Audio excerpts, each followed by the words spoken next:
This is a short video to describe the installation of the engine in my experimental RV-8 airplane prior to the first start. The engine is a Lycoming IO-390-EXP Lycoming Thunderbolt. It's a 210 horsepower air-cooled 4-cylinder opposed engine.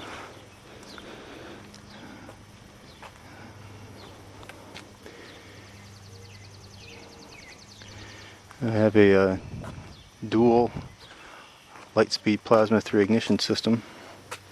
It's inside this box right here where the two control boxes are. The coax cables come out and go around and feed coils up on top of the engine, as well as coils on the back of the engine that go to the bottom plugs. I have a cooling tube, black cooling tube, bringing cold air into it. And I have Lightspeed's new mini sensors, dual mini sensors, which you can kind of see up behind the flywheel here. One on top and one on the bottom.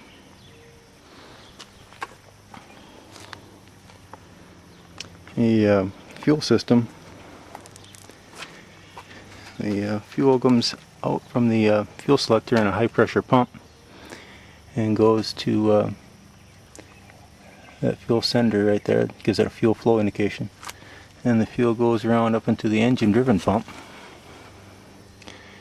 It comes out of the engine driven pump and goes two places. Once there's a sense line, goes up to the fuel pressure sender, and then the actual fuel comes around and goes to a high pressure fuel filter right there, and from the high pressure fuel filter it goes right over to the fuel servo itself. Just a precision air motive unit. Does not require a bleed valve, return valve.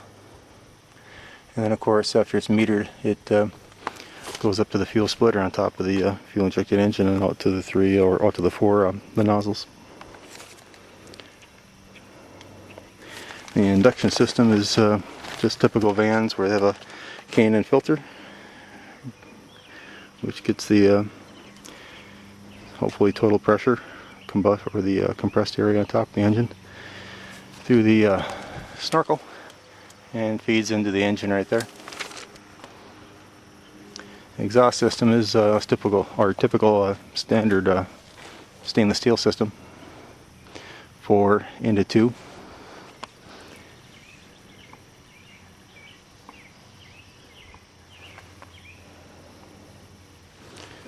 I have a constant speed, Hartzell constant speed prop in the blended airfoil design,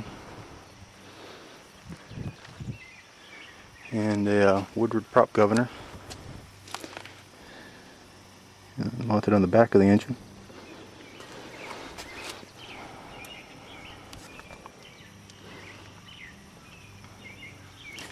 I have a all electric, so I have both a alternator up front with a little cooling tube going to him. Nice machine pulley on the front of him, solid bracket system, and also the permanent magnet alternator running off the accessory drive where the vacuum pump would normally be.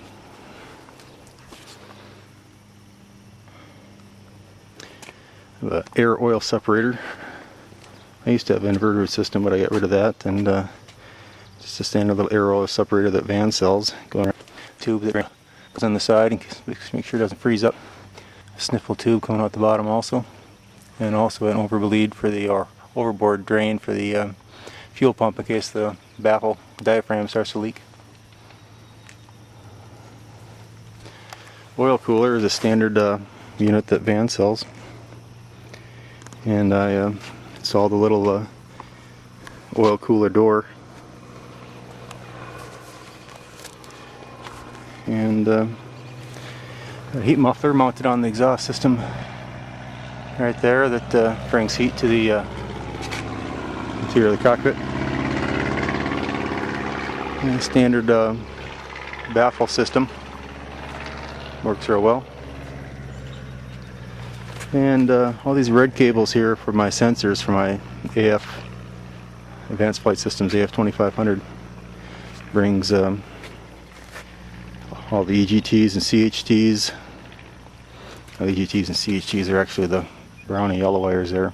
The red ones are oil pressure, fuel pressure, oil temperature, RPM, things like that. And also put a new reef block heater mounted on the side of the engine back there. You kind of glue them in place, and put together a little spring system so you could reach to the oil door and grab the plug and give it a little pull so you can plug it in and let it go back in again. So that's the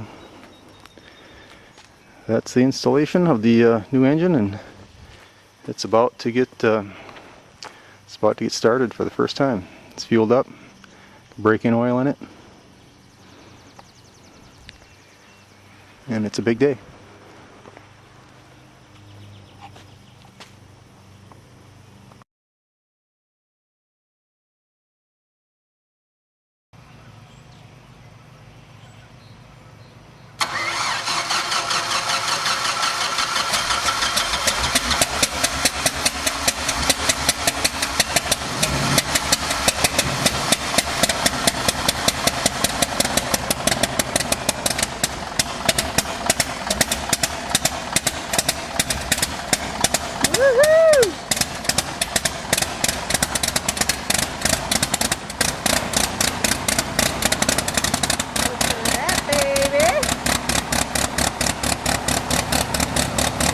Giving me the shivers!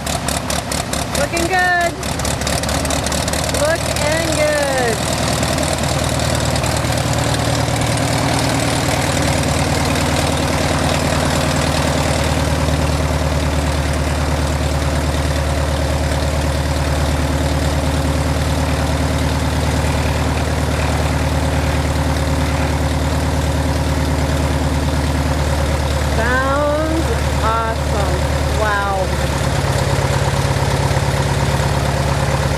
Pretty bird.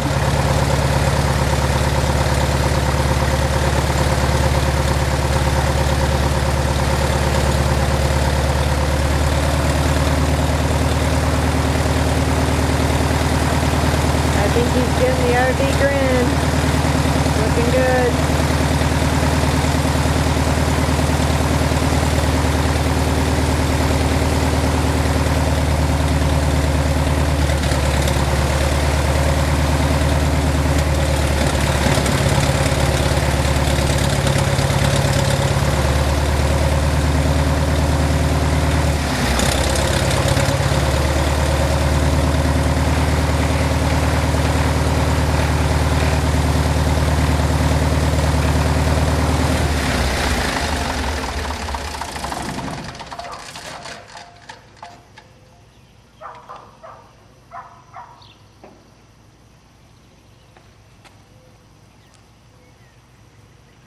Looks good.